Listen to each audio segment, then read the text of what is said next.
Hey everyone, and welcome to the channel. So in front of us is the latest generation for the Lexus NX 350. This is the premium trim level, finished off in caviar with an MSRP right around $48,000.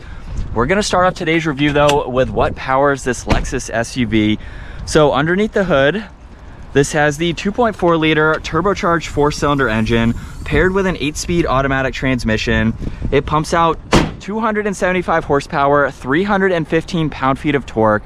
That power sent through the all-wheel drive system. This weighs in right around 4,000 pounds. It'll do 0 to 60 in 6.5 seconds, top speed of 124. It also has a fuel capacity of 14.5 gallons. You'll expect to see around 22 miles per gallon in the city and 29 out on the highway.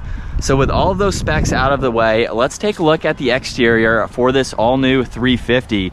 So it still retains the hourglass design for the grille, finished off in a dark gray with the Lexus badge front and center, which is also part of the adaptive cruise. So it's nice to see that.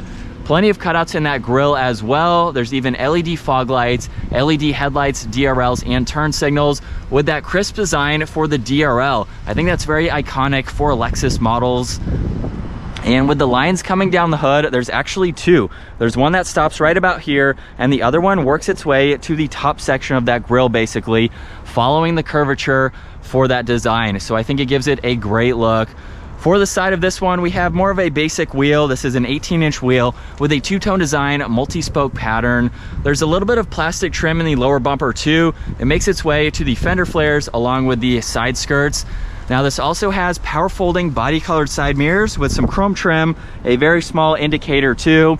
This has a sunroof with the roof racks, more chrome is surrounding all of the windows, and some nice subtle lines running down the side. Nothing too crazy. So a few indentions in the lower section and a line that splits just in front of this door handle to one that goes to the taillight. So it has a little bit more of a contoured rear section with a simple front section there.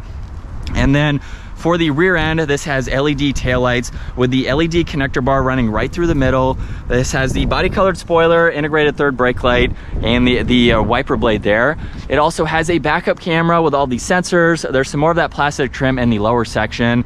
And this model even has the towing package, which provides it with a 2,000 pound capability for towing. So if you need a small trailer, you can do it with this NX 350.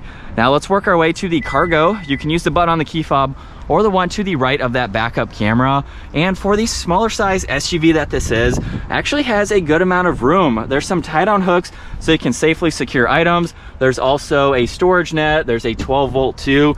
There's even a lot more storage space up underneath the floor. So there's a larger one in this first section, and then you can lift it up the rest of the way. And there's some other bins in there where you can place some items as needed. Pretty cool to see that. If you have groceries or anything you don't want to roll around, you can place them there. And then of course you can fold down these back seats. You can actually reach them from the back. So if you want to manually do that, you can. And then with the power liftgate, you can let that close by itself. So a pretty good amount of space. Now for the back seats, the door handles don't actually pull out. You just push on the button on the inside of them and that will release the door. Pretty simple interior with all of the black and then the nice stitching. This is the all new design for the release handle. So you simply just push on that and you can exit the vehicle. We have a 10-speaker audio sound system too. A little bit of storage space in that lower section. And then full black leather interior, which is nice to see. At 5'10", it's really easy to enter. There's some storage pockets, you have the AC vents, and then some auxiliaries down below so you can charge electronics. Now the armrest just has two cup holders, no storage space in the back section. And then as far as visibility, there's still a good amount of light that comes in for your backseat passengers. Headroom is also very nice, so I am very, very comfortable for this smaller size vehicle. And then just by pushing on that button, it's actually a really nice design. Your hand is already in that position to open up the door. Front door panels finish off just like the rear, power folding adjustments, memory seating adjustments, all of the window controls too. Now we have heated and ventilated front seats, so all the perforations are of course for that, and then the automatic adjustments are down on the side. It's a very low SUV, so it's really easy to get into. Now the engine start stop button is over on this right side. With my foot on the brake, we can fire this up and go through all this information. Mainly this infotainment system is new for this model. Gauge cluster, not so much, but we have the all new infotainment system there. For the gauge cluster though, you can see the tach right in the middle along with miles per hour, what gear you're in. Fuel gauge and engine temperature are on that right side. And then on the left side, you can use these arrows to further go through this information. You can look at some averages.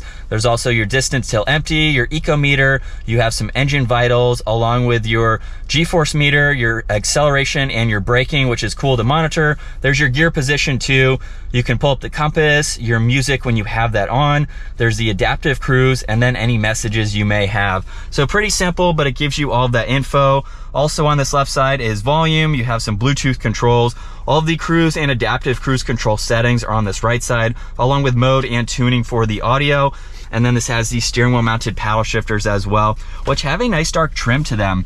Now on this left side, you can release the fuel cap along with that lift gate. There's a little bit of storage. You could place maybe the key fob or something small. There's the odometer, your trip information, and some gloss black surrounding that air vent. Now right in the middle with this massive screen, there's some presets on this left side, so you can quickly get to your music, get to your phone when that's paired. You can even look at some of the driving information like your all-wheel drive system, look at TPMS if you need to, and all the driving assistance aids that are available. Lane departure, there's the safe exit assist, rear cross traffic, rear camera detection. A lot of that is standard, which is awesome to see. And then all of these settings here, just depending on how you'd like to configure this.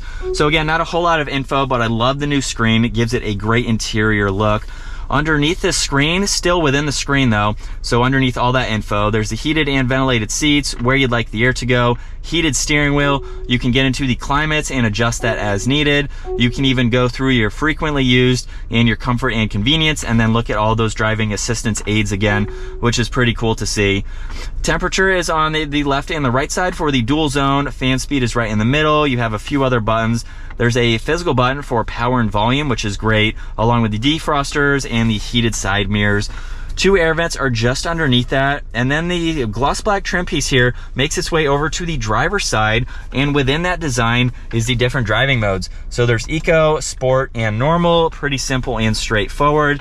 There's also a wireless charging pad with some auxiliaries, and what's a cool design is that this is the actual tray to cover the storage underneath it. So rather than having a separate area, it's integrated into one. Pretty cool to see that design. There are 2 cup holders on this right side, and then for the all new shifter, if I push this to the left and up, it will go back into its position, but we are currently in reverse, where there's 2 different angles for that camera, and then all the guidelines as needed. Drive is going to be in the opposite direction. If I pull it straight back though, that is for the manual settings, so you can use these paddles as needed, and then park is right in front of that. Now this also has traction control along with an off-road setting and a downhill assist control, the engine start-stop feature, and the electronic parking brake too. And then the center armrest can actually be opened up both ways. I think that's a pretty cool design from Lexus. That is not new, but it's nice that they have kept that integrated. And then visibility is not all that hard to see from the driver's seat. Definitely plenty of glass. This has the manual adjusting sunshade. There's also some of the controls up in the middle for the sunroof, some call buttons, and then even the touch sensitive dome lights as well. But I think now it's time to get this out on the road. And we'll give it another acceleration since we're still in the manual setting. We'll go down to 3rd gear, just give it a mild acceleration. I love how smooth the power is. That wasn't a crazy acceleration. This is pretty quick for what it is, but I love how smooth the power delivery is. And as we come up to another right-hand turn, you can definitely feel the weight of it. You know, it's an SUV, it's not a sports car. I think it weighs a pretty good amount too for its size, but it handled that turn well, just going at a normal rate of speed. So, you know, no spirited driving for this SUV, but it takes these turns very nicely. And you can get a look from this angle, what it's like to be behind the wheel. And hopefully you can tell just how comfortable and quiet this is. I like the fact too that we have all of the standard safety features, even the adaptive cruise. So that makes it a little bit nicer if you're driving this every single day, as this would be an excellent daily driver. It just gives you that much more comfort in being behind the wheel and putting a lot of seat time in this Lexus. And I know I mentioned earlier the amount of space. It's very practical. I love that room behind or underneath the rear cargo floor. That is an excellent use of space. Now, I don't think this has a spare tire, so of course you either have the spare tire or you have that amount of interior room.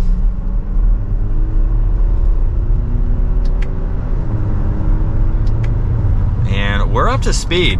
Paddles are definitely very responsive, which is impressive to see, being that this is not a performance-oriented vehicle, but they are very responsive. And I think that is going to wrap it up for my walk-around review and test drive behind the wheel of the latest generation for the Lexus NX 350 Premium. Once again, a huge shout out to Hendrick Lexus Northlake for providing this SUV for me today. Check out their website. Also give this video a huge thumbs up if you enjoyed it, and consider smashing that subscribe button so you don't miss out on our daily uploads. I will see you all in the next video.